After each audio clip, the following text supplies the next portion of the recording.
మనలో ఉన్న లోపాలు సరి చేసుకుని మనం అందరం ప్రభువుగా ఎదగడానికి ప్రయత్నం చేద్దాం. మనము ఆలోచన చేయబోయేటువంటి పాఠము 1 తిమోతి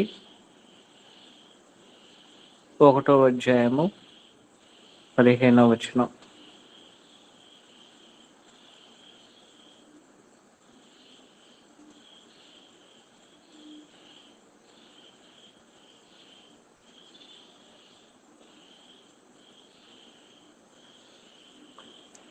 పాపులను రక్షించుటకు క్రీస్తు యేసు లోకంలోనికి వచ్చినను వాక్యము నమ్మదగినది, పూర్ణ అంగీకారమునకు యోగ్యమనై ఉన్నది. అట్టి వారిలో నేను ప్రధానుటను.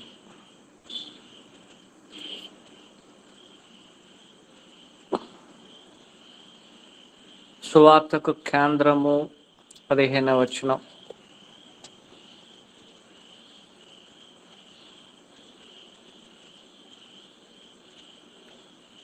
ఈ వచనంలో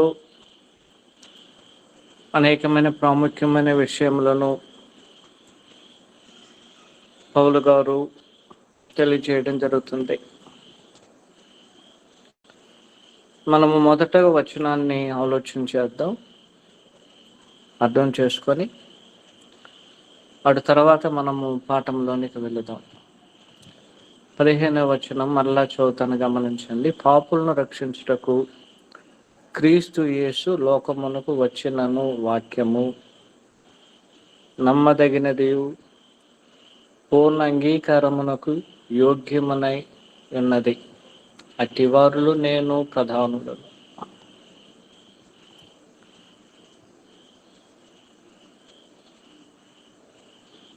సువార్త యొక్క బిందువు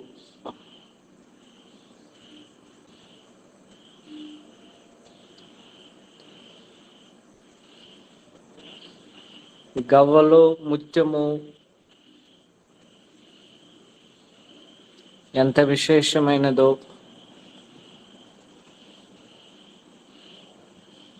బైబిల్లో ఒక విశేషమైన వచనము ఇదే ఉన్నది. అదేమిటంటే, పాపులను రక్షించుటకు క్రీస్తు యేసు లోకములోనికి వచ్చెను.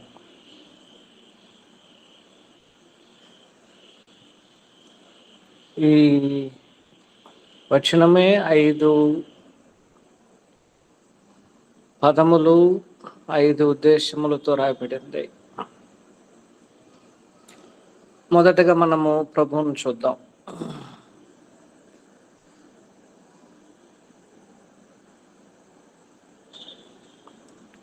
ఈ 15వ వచనంలో ప్రభువును మనము ఏం చూస్తున్నాము గమనించండి.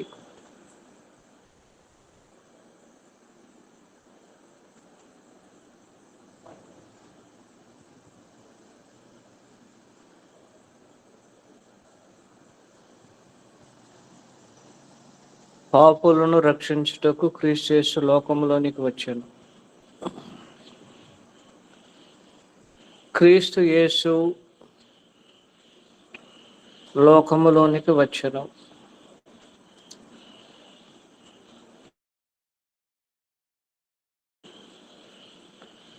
మొదటగా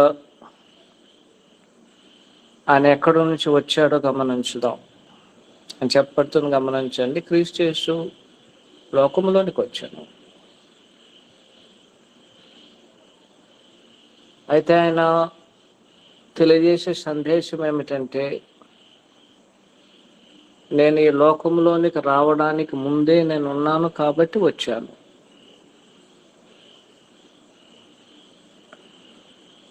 లోకములోనికి వచ్చాను. ఎక్కడి నుంచి వచ్చారు ఆయన ఆలోచన చేయలేను.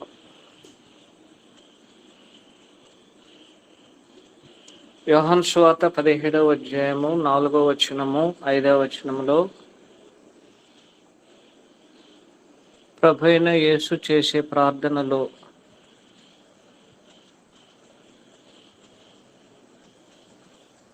ఐదవ వచనం ఏ విధంగా తెలియజేయబడుతుంది? తండ్రి, లోకం పుట్టక మునుపు నీ యొద్ద నాకు ఏ మహిమ ఉండునో ఆ మహిమతో ఇప్పుడు నీ యొద్ద మహింపరచుకో. ప్రభు ఎక్కడున్నారని తెలియజేశారు గమనించండి.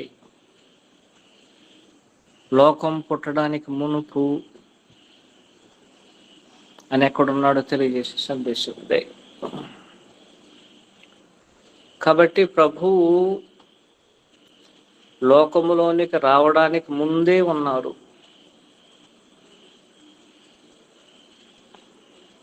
మరియు లోకము రావడానికి ముందుగా ఆయన ఎక్కడున్నారని తెలియజేయబడుతుంది గమనించండి. ఈ 17:4 ఆయన తెలియజేస్తున్నారు, లోకం పుట్టక మునుపు నీ యొద్ద నాకు ఎట్టి మహిమండెను. యోహాను సువార్త అంతా అదే తెలియజేస్తుంది.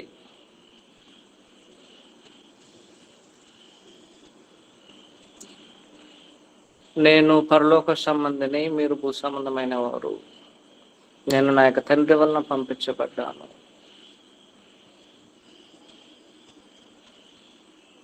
కాబట్టి ప్రభువు మనం అనుకున్నట్లుగా ఏదో 33.5 సంవత్సరాలు భూమి మీద జీవించిన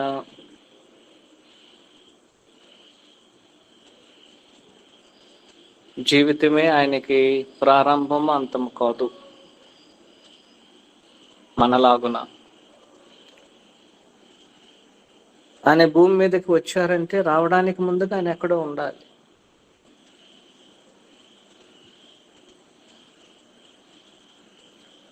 అయితే ఒక విషయం ఏమిటంటే, ప్రభు భూమి మీదకి అనేక సార్లు ప్రత్యక్షమయ్యారని మీకా గారు తెలియజేస్తారు. కానీ అక్కడ రావడానికి ఇక్కడ రావడానికి వ్యత్యాసం ఉంది.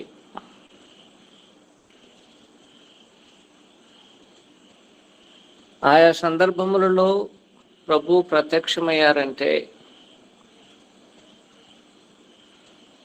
ఉద్దేశం అనేది వేరు. కానీ ఇక్కడ ప్రభు భూమి మీద రావడానికి ఉద్దేశం అనేది వేరే.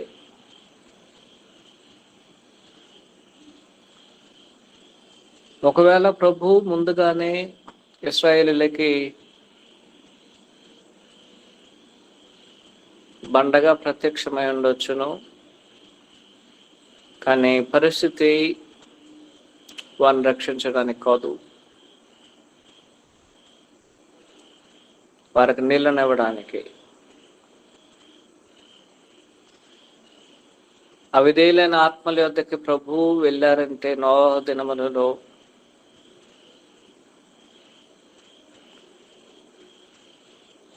వారికి స్వార్థను ప్రకటించడానికి.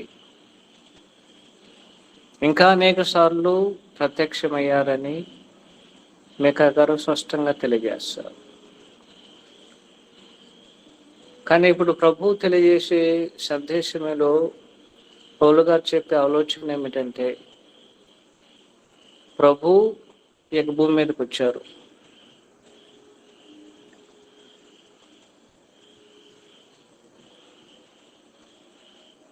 ఎక్కడి నుంచి వచ్చారు? రావడానికి ముందుగా ఆయన ఉన్నారు. యోహాను సువార్త 1:1 భూమిని సృష్టించేటప్పుడు ఆయన దేవుని యొద్ద ఉన్నారు. లోకం పుట్టడానికి ముందుగా ఆయన దేవుని యొద్ద ఉన్నారు.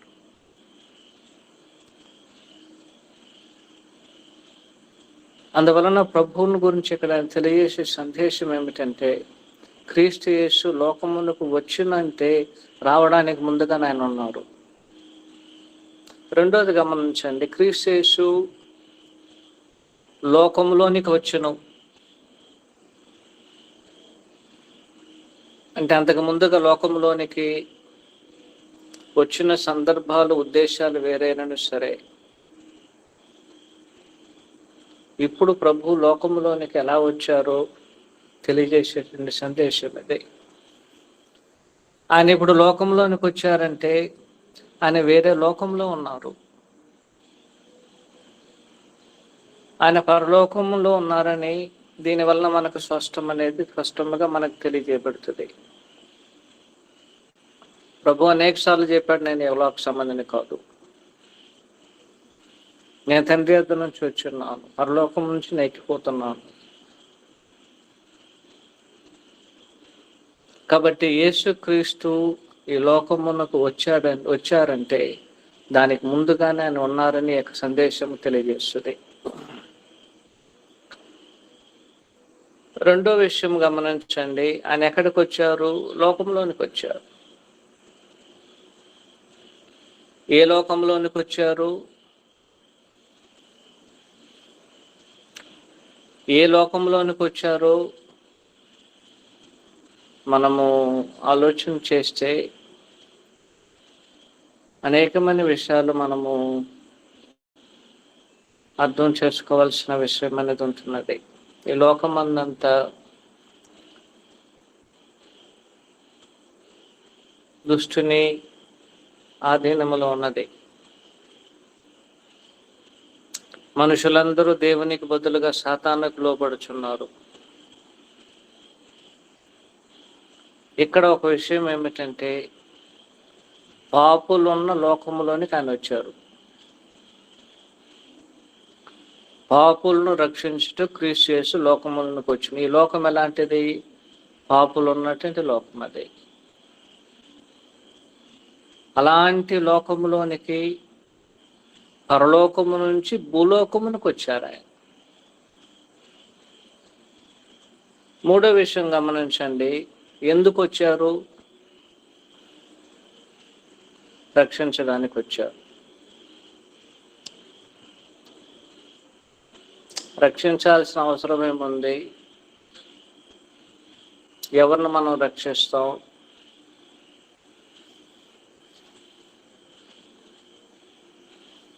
అందరిని రక్షించాం. లోక 19:10 ఒక మాట అనేది ఈ విధంగా తెలియజేయబడుతుంది, గమనించండి. లోక సువార్త 19:10.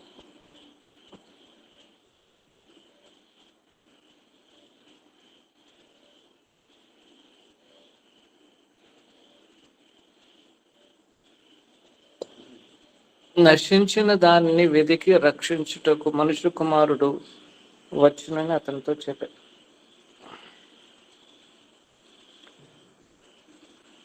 ఎందుకు రక్షణ అవసరమో గమనించండి. మనం నశించే స్థితిలో ఉన్నాం, నశించిపోతున్నాం. మనం నాశనమైపోయే స్థితిలో ఉంటున్నాం. ఇలాంటి ఒక నాశనకరమైన స్థితి మనకు ఆత్మలకి, మనం నశించిపోయే స్థితిలో ఉన్నాం. అలాంటి ప్రమాదములో ఉన్నటువంటి వారిని ఎవరిని మనం రక్షిస్తాం? ప్రమాదంలో ఉన్న వారిని.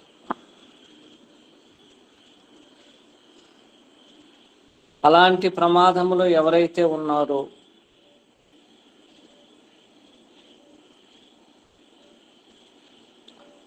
అలాంటి వారిని రక్షించడానికి ప్రభు యుగలోకంలోనికి వచ్చాడు. ఐదవది గమనించండి, అని చెప్తున్నారు, ఎవరిని రక్షించడానికి వచ్చాడంటే పాపులను రక్షించడానికి.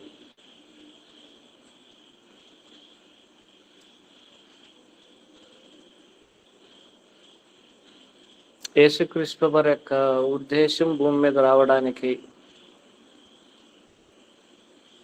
ఏమిటో ఇక్కడ తేటగా తెలియజేయబడుతుంది.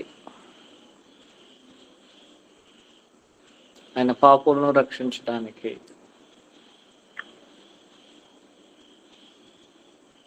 కాబట్టి ఈ యొక్క 5 ఆలోచనలు గమనించండి. ఒకటి,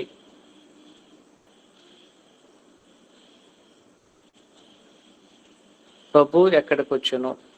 లోకంలోనికి వచ్చాడు. 2, లోకంలోనికి ఎవరు వచ్చారు? యేసుక్రీస్తు వచ్చారు. 3, ఎందుకు వచ్చారు? రక్షించడానికి వచ్చారు.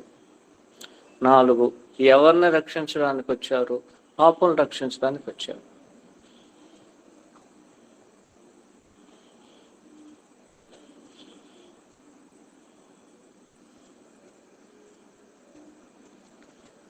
పాపులను రక్షించడానికి వచ్చారంటే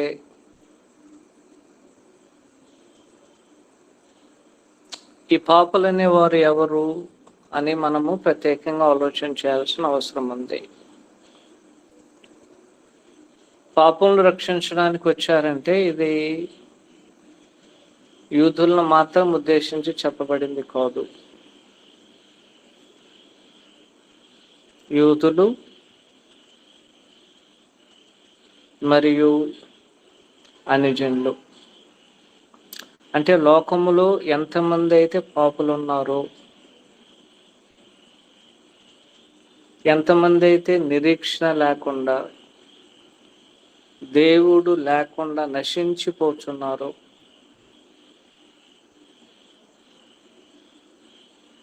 వారందరూ పాపులుగా ఇక్కడ గుర్తించబడి ఉన్నారు.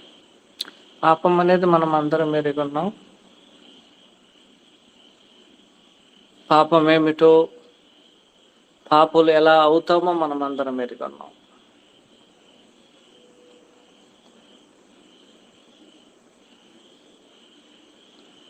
ఇక్కడ మనుషులు పాపులు అవ్వడము ఏదో ఒక ఇశ్రాయేలుకి మాత్రమే ఉద్దేశించబడింది కాదు. ఇది యూనివర్సల్ కండిషన్, అంటే లోకం యొక్క పరిస్థితి అది.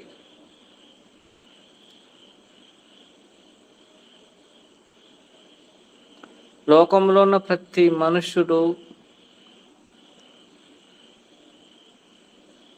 పాపము చేసిన వారై దేవుడు అనుగ్రహించు మహిమను పొందలేకపోతున్నారని రోమా 3:23 మనకు తేటగా తెలియజేస్తుంది. కాబట్టి ఈ యొక్క పాపం అనేది ఒక వంశమునకు, దేశమునకు సంబంధించింది కాదు. ఇది లోకమంతటికి వర్తించేటటువంటిది.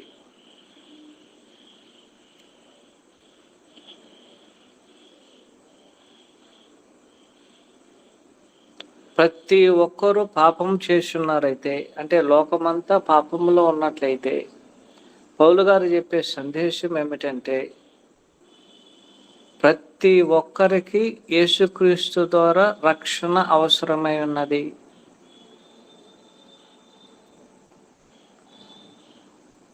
ఈ రక్షణ అనేది నాకు అవసరం లేదు అని చెప్పే మనుషుడు ఎవరు యొక్క లోకంలో లేదు.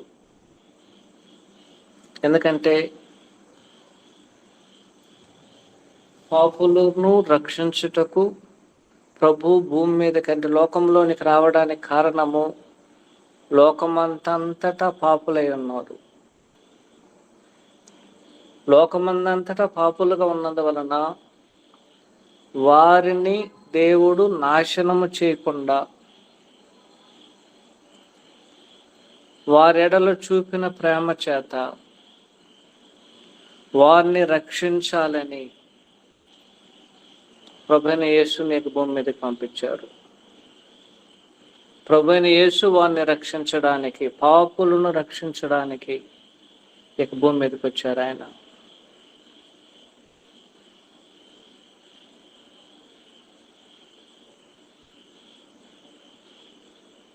ఈ యొక్క విషయాన్ని మనమందరము అర్థం చేసుకోవలసిన అవసరం అనేది ఉంటున్నది.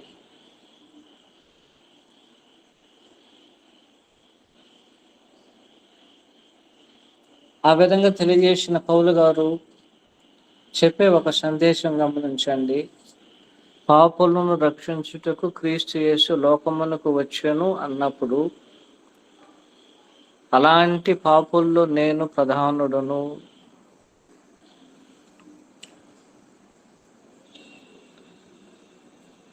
ప్రధానుడంటే దాని అర్థం ఏమిటో ఆలోచించేయండి.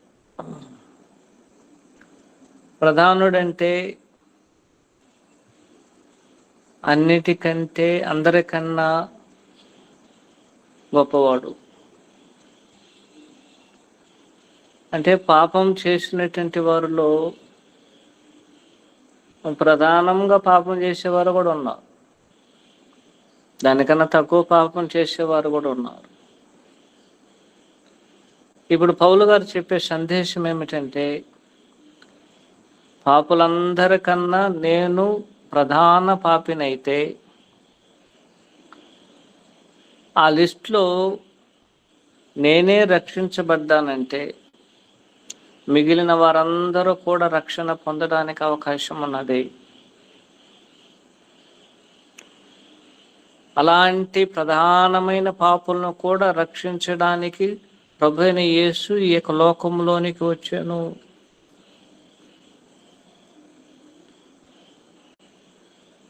కాబట్టి ఏ మనుషుడు తన యొక్క పాపమును గురించి, అయ్యా నేను ఇన్ని పాపాలు చేశాను, ఎంత గొప్ప నేరాలు చేశాను,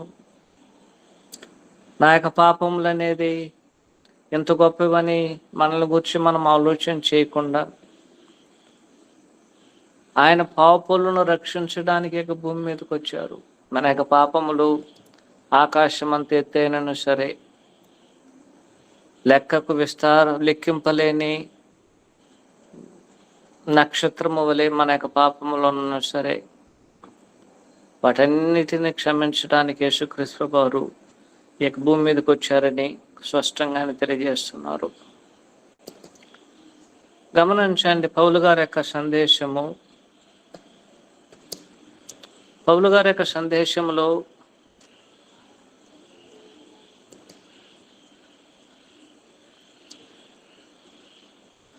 తాను ఎంతగా తగ్గించుకుంటున్నారో గమనించాలి. తాను ఎంత పాపియో అంతగా దేవుని యొక్క కృపను తాను పొందారని పౌలు గారు తెలియజేస్తున్నారు.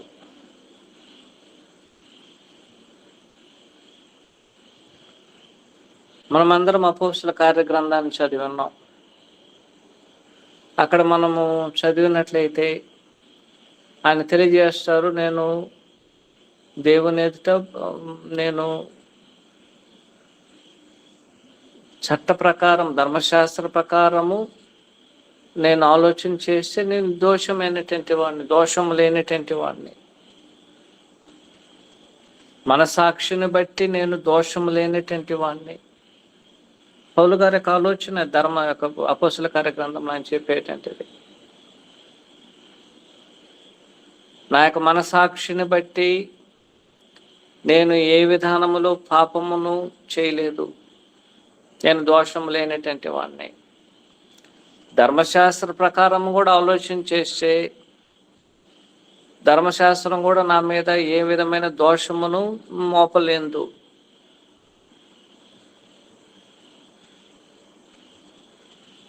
అయినను సరే ఆయన చెప్తున్నారు, ఆ విధంగా అవి నా యొక్క మనసాక్షి, ధర్మశాస్త్రము నా మీద పాపమును అవి మోపలేకపోయినను సరే, ప్రభు యొక్క నిబంధన, ప్రభువును బట్టి నేను ప్రధానమైన పాపిని.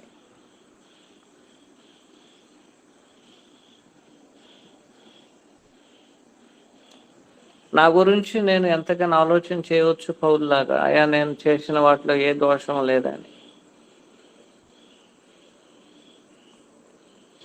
ఒకవేళ మనకున్న చట్టాల ప్రకారం మనం ఆలోచన చేసి నేను నిర్దోషాన్ని, నా గురించి నేను తీర్పు తెచ్చుకోవచ్చు. పౌలు గారులే అయినా పౌలు గారు చెప్తున్నారు, అయ్యా నేను ఇవన్నీ చేశాను, ధర్మశాస్త్ర ప్రకారం చేశాను, మంచి మనసాక్షితో చేశాను, దేవునికి తెలుసున్నది. అయినను సరే అని చెప్తున్నారు, నేను ప్రధాన పాపిని. దీనికి ఏ మనుషుడు సమాధానం చెప్పలేదు. అనేక సందర్భాల్లో లేఖనాల్లో మనము ఆలోచన చేసే విషయములు పౌలు గారి యొక్క మాటలకు వ్యతిరేకమైనటువంటిది. ధర్మశాస్త్ర ప్రకారం ఆయన నిర్దోషమైన వాడే, ఏ దోషం లేదు. మనసాక్షిని బట్టి కూడా దోషారోపణ చేయబడలేదు. కానీ పౌలు గారు చెప్తున్నారు, నేను యేసుక్రీస్తు వారి దగ్గరకు వచ్చినప్పుడు నాకు తెలిసింది, నేను అనుకున్నదంతా పొరపాటే. నేను అనుకొని చేసినదంతా కూడా ధర్మశాస్త్ర ప్రకారం నన్ను తీర్పు తీర్చుకున్న, నా మనసాక్షి ప్రకారం తీర్పు తీర్చుకున్న ఎలాంటి దోషం చేయలేదని నేను అనుకున్నదంతా కూడా ఇప్పుడు నాకేం తెలుస్తుందంటే నేను ప్రధాన పాపిగా కనబడుతున్నాను. ఇది ఆయనకు ఉన్నటువంటి కంక్లూజన్. ఆయనకి ఇవ్వబడిన కంక్లూజన్ అది. ఆ విధంగా తీర్పు తీర్చుకోవడంలో మనము ప్రభువుని బట్టి మనల్ని మనం తీర్పు తీర్చుకోవలసిన అవసరం అనేది ఉంటున్నది. నా మనసాక్షిని బట్టి మనము పొరపాట్లను సమాధాన పడవచ్చు, అన్నీ సరే అని చెప్పవచ్చు. ఇతరుల ద్వారా మన యొక్క చర్యలు అనేది సరైనదిగా కనబడవచ్చు. కానీ పౌలు గారి యొక్క సందేశంలో ఆయన తెలియజేసేది, నేను ఎంత నిష్ట కలిగి మంచి మనసాక్షితో దేవుని ఎదుట ధర్మశాస్త్ర ప్రకారము అన్నీ నేను మంచి చేశానని నేను అనుకున్నా. ఆయనకు మనసాక్షి అలాంటిది, అది ఎక్కడ దోషారోపణ చేయలేదు. తను ధర్మశాస్త్రం కూడా తప్పని ఎక్కడ తీర్పు తెరచలేదు ఆయనను. ఇంకా ధర్మశాస్త్ర ప్రకారం ఉన్నటువంటి వాళ్ళు ఆయన ఎంకరేజ్ చేశారు. దాన్ని బట్టి యొక్క మనసాక్షి అనేది కూడా ఎక్కడ దోషారోపణ చేయలే. ఆయన శాస్త్రులు ఎదుట, అధికారులు ఎదుటను ఆయన అధికారమును పొంది చేస్తున్నారంటే ఆయన చేస్తున్నదంతా కూడా సరైనదని యవన ప్రాయంలో జరిగించారు. దానికి మనసాక్షి అడ్డు చెప్పలా. ఇంత చేసిన తర్వాత కూడా పౌలు గారికి చివరిగా తాను తెలుసుకున్న ఒక విషయం ఏమిటంటే, ప్రభువును బట్టి, ప్రభు యొక్క నిబంధనను బట్టి ఆయన తెలుసుకున్న విషయము, నేను ప్రధానమైన పాపిని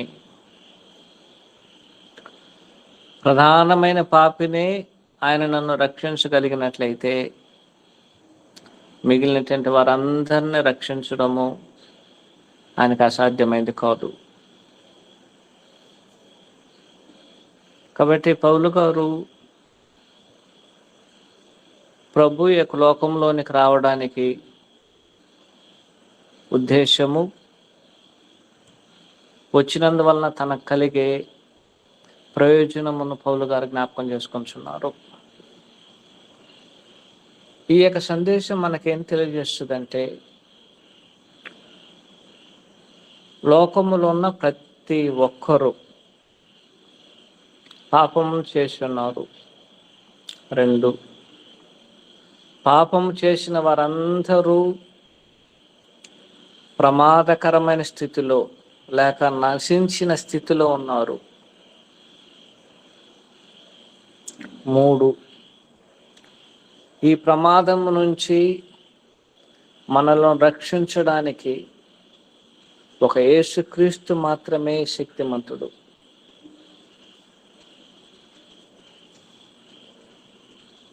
4, ఆయన తప్ప మనలను మన పాపముల నుంచి రక్షించడానికి ఏ మనుషునికి సాధ్యమైంది కాదు. ఎవరు కూడా రక్షించలేరు. మనం యేసుక్రీస్తు ద్వారానే మనం రక్షణ పొందాలి. మనల్ని 5వది అని చెప్తున్నారు, ఆయన ద్వారా మనము రక్షణ పొందకపోతే మరి ఎక్కడా కూడా మనము రక్షణ పొందలేము. మరి ఎక్కడ మనకు రక్షణ దొరకదు. అందుకని భూమి మీద ఉన్న మనుషులందరికీ రక్షణ అనుగ్రహించడానికి, నశించిన దానిని రక్షించడానికి, ప్రమాదములో ఉన్న వారిని దరికి చేర్చడానికి, దేవుని ఉగ్రత నుంచి వారిని రక్షించడానికి, దేవుని యొక్క శిక్ష నుంచి రక్షించడానికి, సాతాను యొక్క అధికారంలో నశించిపోకుండా వారిని రక్షించడానికి ప్రభువైన యేసుక్రీస్తు ఇక భూమి మీదకి వచ్చారు. అయితే మనము భూమి మీదకి వచ్చారంటే ఆయన వచ్చినందువల్ల మనుషులందరూ రక్షణ పొందలేరనే సత్యాన్ని కూడా మనం ఆలోచించాలి. ఆయన వచ్చారు, అందువలన ప్రతి మనుషునికి ఆయన రక్షణను ఇవ్వలేదు. ఆయన ప్రతి మనుషునికి రక్షణ ఇవ్వలేనంటే మొదటగా ఆయన యొక్క భూమి మీద ప్రతి మనుషుని కొరకు మరణించాలి. అప్పుడే ప్రతి మనుషునికి ఆయన రక్షణ ఇవ్వగలడు. అందువలన ఆయన లోక పాపములను మోసుకుని వెళ్ళిన దేవుని గొర్రె పిల్ల. లోకంలో ఉన్న ప్రతి మనుషుని కొరకు ఆయన మరణించున్నారు. ఆదాం మొదలుకొని లోక అంతము వరకు ఎంతమంది మనుషులైతే ఉన్నారో వారందరి కొరకు, వారందరి పాపముల కొరకు ప్రభువైన యేసుక్రీస్తు ఈ యొక్క భూమి మీదకి వచ్చి మరణించాల్సిన అవసరం అనేది ఏర్పడింది. అందుకని ఇక భూమి మీదకి వచ్చారు ఆయన. భూమి మీదకి వచ్చి 33.5 సంవత్సరాలు భూమిని చుట్టూ చూసి వెళ్ళిపోవడానికి కాదు. ఆ 33.5 సంవత్సరాల్లో ఆయన పరిశుద్ధముగా ఉండి దేవుని గొర్రె పిల్లగా తను తాను సిద్ధపరుచుకొని దేవునికి అర్పించుకోవడానికి నిర్దోషమైనటువంటి గొర్రె పిల్లగా ఆయన తను తాను దేవునికి అర్పించుకోవడానికి ఆయనకు భూమి మీద 33.5 సంవత్సరాలు జీవించాల్సిన అవసరం అనేది ఏర్పడింది. అప్పుడే మనుషులకు రక్షణ కలుగుతుంది.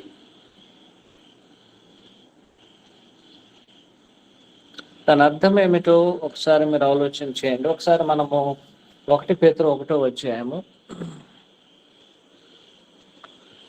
18, 19 వచనాలు.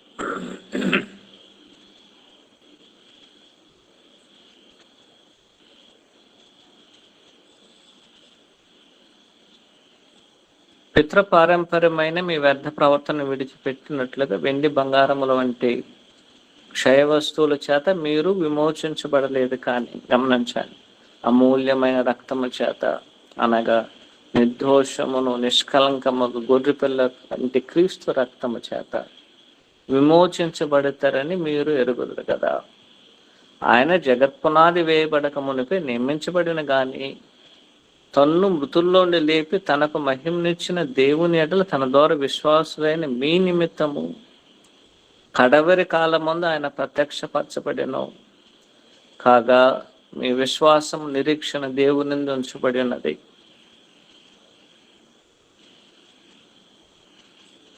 ప్రభు ఎలాగూ మనకు రక్షణ అనుగ్రహించారో తెలియజేసే సందేశం ఇది.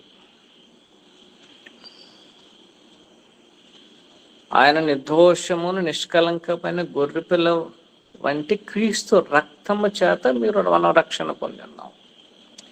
అంటే దాని అర్థము ప్రభువైన యేసుక్రీస్తు భూమి మీదకి వచ్చి అనేకమైన శ్రమలను అనుభవించి తను తాను పరిపూర్ణంగా చేసుకొని దేవునికి నిర్దోషమును నిష్కలంకమైన గొర్రెపిల్ల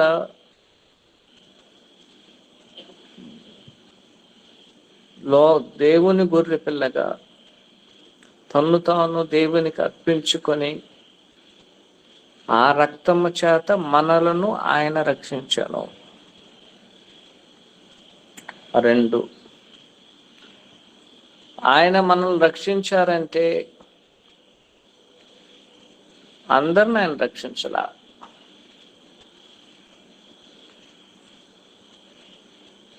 ఎవరిని ఆయన రక్షించగలరు? ఎవరైతే తన నామమందు విశ్వాసం ఉంచుతారో. ఏమని విశ్వాసం ఉంచడము? 1, ఆయన దేవుని కుమారుడని, మరియు ఆయన నా పాపములను రక్షించడానికి నియమించబడిన దేవుని గొర్రె పిల్ల ఆయన మాత్రమే అని విశ్వాసం ఉంచవలేను. నాకు విశ్వాసం ఆయన మీద ఉండాల్సిన విశ్వాసము నా పాపములను రక్షించడానికి ఆయన దేవుని మూలము యొక్క లోకంలోనికి పంపించబడిన దేవుని గొర్రె పిల్ల, ఏ దేవుని యొక్క కుమారుడు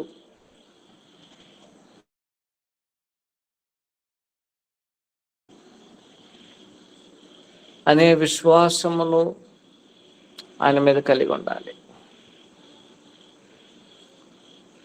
ఈ ఆకాశం క్రింద నవ్వబడిన ఏ నామం వలన రక్షణ మీకు కలగదు. అంటే దాని అర్థము, ఆకాశం క్రింద ఉన్న ఒకే ఒక నామము, యేసుక్రీస్తు నామందు మాత్రమే మనుషునికి రక్షణ. మిగిలిన నామాలు అనేకమైన ఉండొచ్చును, వాటి వలన రక్షణ కలగడము అసాధ్యం. ఎందుకంటే ఏ మనుషుడు కూడా మనుషుల యొక్క పాపముల కొరకు మరణించలేదు. ఏ మనుషుడు నా పాపం కొరకు మరణించలేదు. ఎవరి పాపం కొరకు నేను మరణించలేదు. కానీ ప్రభు అయిన యేసుక్రీస్తు మన యొక్క పాపముల కొరకు ఆయన మరణించాలి. ఆ మరణించడం వచ్చి నేరుగా యేసుక్రీస్తు గారు వచ్చి భూమి మీదకి వచ్చి మరణించడం సరిపోదు.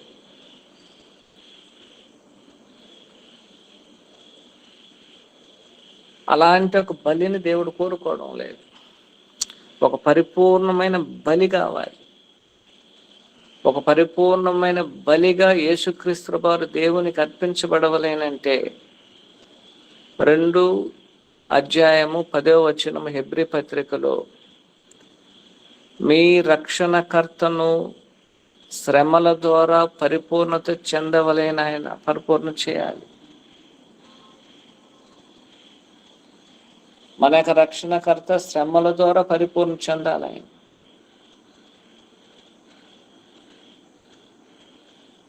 ఎవని నిమిత్తము సమస్తం ఉన్నావో, ఎవని వలన సమస్తం కలిగి ఉన్నదో ఆయన అనేక కుమారులను మహిమ తెచ్చుకుంటగా వారి రక్షణకర్తను గమనించండి. శ్రమల ద్వారా సంపూర్ణంగా చేయుట ఆయనకు తగును. అనేకమైన శ్రమలు అనుభవించారు.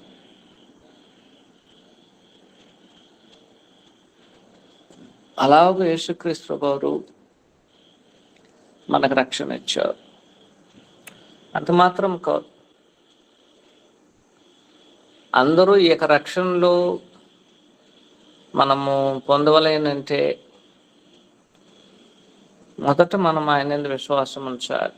పాపులు అంటే లోకంలో ఉన్న వారందరూ పాపులే. పాపులందరిని రక్షించడానికి ఆయన శక్తిమంతుడు. కానీ అందరూ రక్షణ పొందుతున్నారంటే లేదు. ఎంతమంది అయితే ఆయన యందు విశ్వాసం ఉంచుతున్నారో వారు మాత్రమే ఆయన ద్వారా రక్షణ పొందడానికి అవకాశం ఉంది. ఈ విశ్వాసం ఏం చేస్తుందంటే, ఆయన నన్ను రక్షిస్తాడనే ఒక నమ్మకం ఆయన మీద ఏర్పాటు చేస్తుంది. ఈ భూమి మీద మాత్రం కాదు, మన పాపముల నుంచి మాత్రం కాదు, నిత్యము ఆయన మనల్ని రక్షించగలడు. నిత్య రక్షణ కలుగు చేయడం ఆయన శక్తిమంతుడు.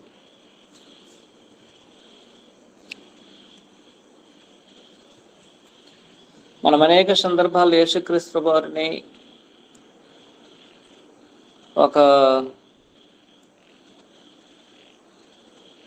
మన యొక్క పాపాలకి రక్షణకు మాత్రమే అని మనం విశ్వాసం ఉంచిన అనేక సందర్భాలు ఉన్నాయి. పాపులను రక్షించుటకు వచ్చినంటే ఆ రక్షణ అనేది ఏదో ఒక భూమి మీద మాత్రమే కాదు,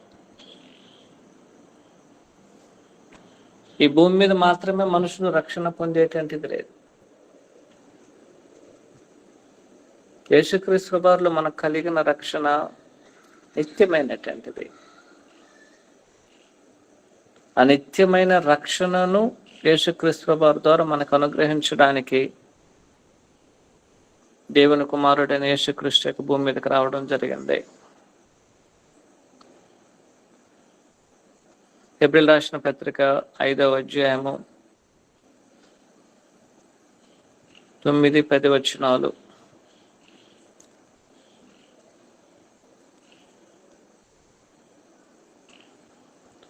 మరియు ఆయన సంపూర్ణ సిద్ధి పొందినవాడై మెల్కీసెదెకు క్రమములో చేరిన ప్రధాన యాజకుని దేవుని చేత పిలువబడి, గమనించండి, తనకు విధేయులైన వారందరికీ నిత్య రక్షణకు కారకుడాయను.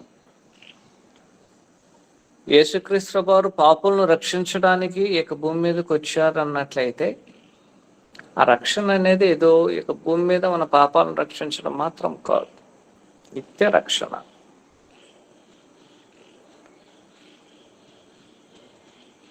ఆ నిత్య రక్షణను అనుగ్రహించడానికి ఇక భూమి మీదకి ఆయన రావాల్సిన అవసరం ఏర్పడింది.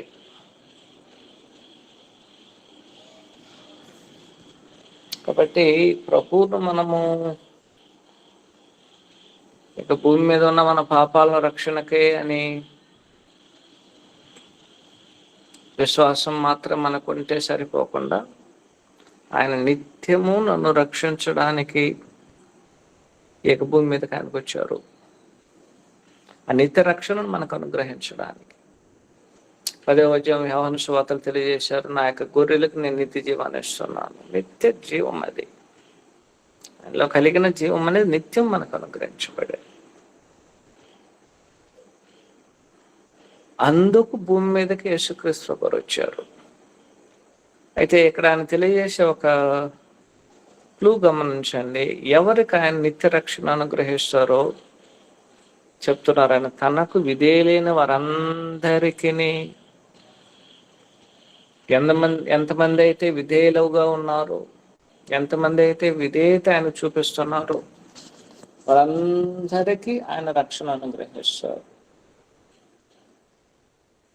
అవిధేయులకు రక్షణ లేదు.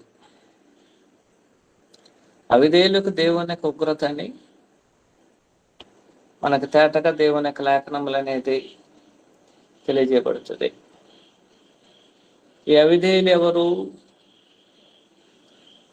ఈ అవిధేయులు ఎవరో ఒక ఆలోచనలో మనము చదివినప్పుడు 2 తెస్సలోనికీయులు 1వ అధ్యాయము 6-8 వచనాలలో ప్రభువైన యేసు తన ప్రభావమును కనపరచు దూతలతో కూడా పరలోకం అగ్నిజ్వాలలు ప్రత్యక్షమై దేవుణ్ణి ఎరగిన వారికి, మన ప్రభు అయిన యేసుక్రీస్తు సువార్తకు లోబడిన వారికి ప్రతిదండన చేయనప్పుడు, సువార్త ఏమిటి? పాపులను రక్షించుటకు యేసుక్రీస్తు భూమి మీదకి వచ్చాను. వచ్చి ఆయన ఏం చేశారు? మన కొరకు అనేకమైన శ్రమలను అనుభవించి, మరణించి, సమాధి చేయబడి తిరిగి లేపబడినాం. ఇది సువార్త అని 1 కొరింథీ 15వ అధ్యాయం మనకు తేటగా తెలియజేయబడుతుంది. లేఖనాల ప్రకారం ఆయన చనిపోయాను, సమాధి చేయబడి 3వ దినం ఆయన లేపబడ్డాడు. ఇప్పుడు దీనిని నమ్మనటువంటి వారికి, ఎంతమంది అయితే యేసుక్రీస్తు యొక్క సువార్తకి, ప్రతి ఒక్కరు ఈనాడు సువార్తను ఎరిగినట్టు, యేసుక్రీస్తు వారికి మరణము, సమాధి, పునరుత్థానం ప్రతి ఒక్కరు ఎరుగున్నారు. లోకంలోనూ ప్రతి ఒక్కరు ఎరుగున్నారు, లేదని చెప్పడం లేదు. ఎందుకంటే ఎవరైనా సరే యేసుక్రీస్తు వారు మరణం, సమాధి, పునరుత్థానాన్ని అనేక సందర్భాలు మనుషులందరూ విని అంటారు. యేసుక్రీస్తు వారి యొక్క భూమి మీద 33 సంవత్సరాలు జీవించారని లోకమంతా కూడా నమ్ముతుంది. యేసుక్రీస్తు వారు మనుషుల కొరకు మరణించాడని లోకమంతా కూడా ఎరిగి ఉంది. యేసుక్రీస్తు వారు ఏ పాపం చేయకుండా అన్యాయంగా చంపడ్డారని లోకం ఎరిగి ఉన్నది.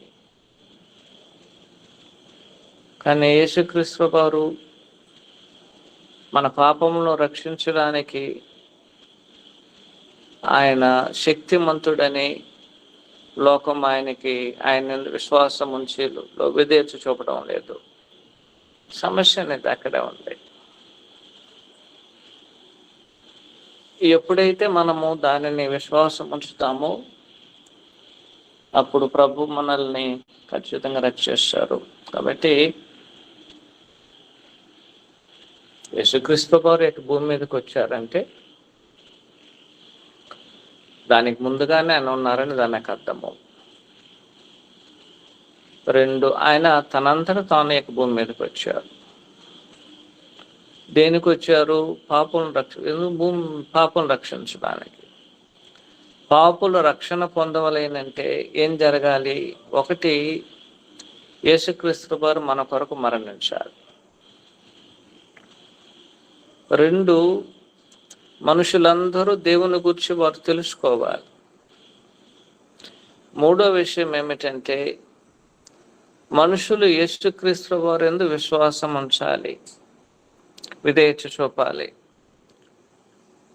ఏమి విశ్వాసం ఉంచాలి? నా యొక్క పాపములను నన్ను రక్షించడానికి ఆయన శక్తిమంతుడు, ఆయన నా కొరకు మరణించాడని మనం ఆయన యందు విశ్వాసం ఉంచాలి. ఎప్పుడు మనం విశ్వాసం ఉంచుతామో, మొదటగా మన యొక్క పాప స్థితిని మనము గుర్తెరిగి,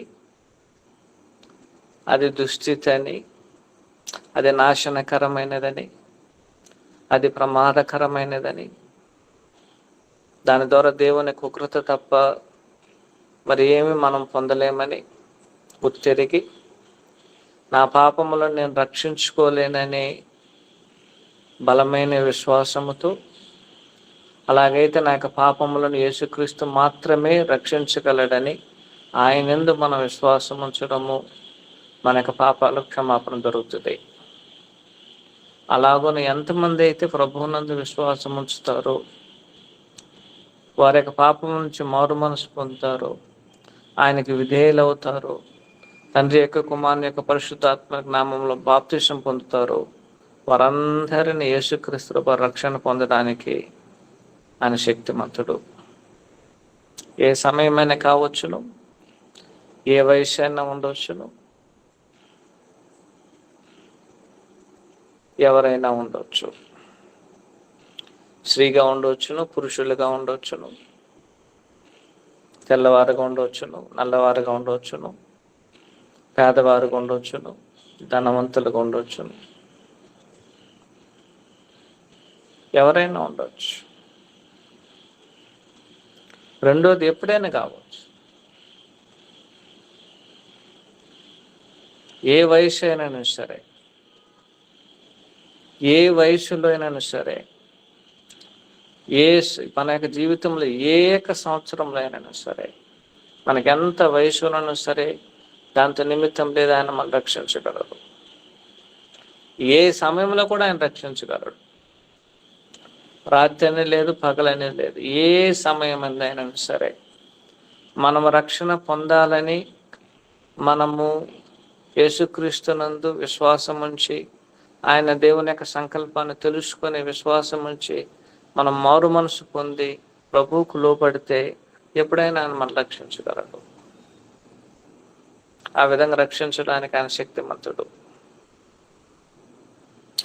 అలాగూ రక్షణ పొందినటువంటి వారికే ఆయన వలన కలిగినటువంటి ప్రయోజనం మనం గుర్తించగలము. ఆయనకు విలువను మనం తెలుసుకోగలం. ఆయన విలువ అందరికీ తెలియదు. లోకమంతా ప్రభువును గూర్చి ఎరుగున్నారు, కానీ ఆయనకు విలువను ఎరగనటువంటి వారు ఎవరు? ఆయన విలువను ఎరిగారు? పౌలు గారు చెప్తున్నారు, నేను ఎరిగాను. ఎలాగునా? నేను ప్రధాన పాపిని. నన్ను కానీ అలాగే వదిలేసి ఉంటే నేను నశించిపోయేటువంటి వాడిని. నేను రక్షణ పొందిన తర్వాతే ఆయనకు విలువను నేను ఎరిగాను అని చెప్తున్నారు. అలాగనే మనము రక్షణ పొందినప్పుడు ప్రభు యొక్క విలువ అనేది మనకు తెలుస్తుంది. అలాంటి ప్రభు ఇక భూమి మీదకి వచ్చి మనందరి కొరకు ఆయన మరణించారంటే ఆ త్యాగములో ప్రేమ ఉంది, కనికరం ఉంది, ఇతరులకి క్షమాపణ ఉంది. వాటిని ఆయన అనుగ్రహించడానికి ఎల్లప్పుడూ ఆయన ద్వారాలను తెరిచి ఉన్నారు. కానీ మనుషులు ఆయన యందు విశ్వాసం ఉంచి ఆయన దగ్గరకు వచ్చి ఆయనకు లోబడినట్లయితే ఆయన మన యొక్క పాపములకు రక్షణ ఇవ్వడానికి ఆయన శక్తిమంతుడు. పాపాల మాత్రం నిత్య రక్షణకు, పాపాలకే మనం పరిమితం అయిపోకూడదు. నిత్య రక్షణ కూడా మనకు అవసరం. అయా పాపాలు క్షమించబడితే నిత్య రక్షణ వచ్చేస్తుంది కదా. అలాగన్నట్లయితే నిత్య రక్షణ, పాప క్షమాపణ రెండు వేరు చెప్పాల్సిన అవసరం అనేది ఎందుకుంది? కాబట్టి నిత్య రక్షణ అనేది యేసుక్రీస్తు ద్వారా మనకు అనుగ్రహించబడుతుంది. ఎవరైతే ప్రభువు నుండి ఇక్కడ రక్షణ పొందుతారో, పాప క్షమాపణ కలుగుతుందో, వారు మరణం వరకు నమ్మకంగా ఆయనకున్నట్లయితే వారికి నిత్య రక్షణ విధి ఇవ్వడానికి ఆయన శక్తిమంతుడు. అలాంటి ప్రభు త్యాగమును లోకం అర్థం చేసుకోలేకపోతుంది. ఆయన త్యాగాన్ని గుర్తించలేకపోతున్నారు. అనేక మంది పాపులు ప్రతిరోజు వేల కొలది లక్షల కొలది పాపులు చచ్చిపోతున్నారు. కానీ వారి పాపములు వారు రక్షణ పొందడానికి అవకాశం ఉన్నదని అనేకులకు తెలియడం లేదు. అనేక మందికి తెలిసినను సరే వారు ప్రభువు దగ్గరికి రావడం లేదు. అనేక మంది యొక్క లోకములో ప్రభువును ఎరగకుండా చనిపోతున్నారు. ఎరిగిన వారు కూడా ప్రభు దగ్గర రాకుండా చనిపోతున్నారు. అనేక మంది తమ యొక్క పాపముల్లో వారు నశించిపోతున్నారు. కానీ విషయం ఏమిటంటే, ఆనాడు పౌలు గారు చెప్పేది, నేను ప్రధాన పాపని, నేను రక్షణ పొందాను, అందువల్ల నేను లోకానికి నేను తెలియజేసే సందేశం ఏమిటంటే, పాపులను రక్షించడానికి యేసుక్రీస్తు ఈ లోకంలోనికి వచ్చాను. ఈ యొక్క సువార్తను లోకానికి మనం తెలియజేయాలి. ఎవరి యొక్క బాధ్యత? ఎవరైతే ఆయన ద్వారా రక్షణ పొంది ఉన్నామో వారందరూ రక్షణ పొందని పాపులందరికీ తెలియజేయాల్సినటువంటి సందేశం అది. వారిలో నా కుటుంబంలో కొంతమంది ఉండవచ్చును, నా స్నేహితుల్లో కొంతమంది ఉండవచ్చును, నా బంధువుల్లో కొంతమంది ఉండవచ్చును, నా ప్రాంతంలో కొంతమంది ఉండవచ్చును, నేను ఉన్న సమాజంలో అనేకులు ఉండవచ్చు. వారందరికి తెలియజేసిన బాధ్యత అనేది మనది. మనం ఎలాగైతే రక్షణ పొందామో అలాగే వారు రక్షణ పొందాలని, లోకంలో ఉన్న ప్రతి ఒక్కరూ రక్షణ పొందాలని ప్రభు మన కొరకు మరణించారు. అట్టి త్యాగం వలన కలిగిన ఫలితములను మనం మాత్రమే అనుభవించడం మాత్రం కాకుండా లోకానికి దానికి తీసుకెళ్లాల్సిన బాధ్యత అనేది మన మీద ఉన్నదని ఆలోచనలతో ఈ కార్యక్రమం ముగిస్తున్నాను. కోరుతానని మీ అందరికీ ప్రభువైన యేసుక్రీస్తు నామములో వందనాలు తెలియజేసుకుంటూ కార్యక్రమం ముగిస్తున్నాను. అందరికీ వందనాలు.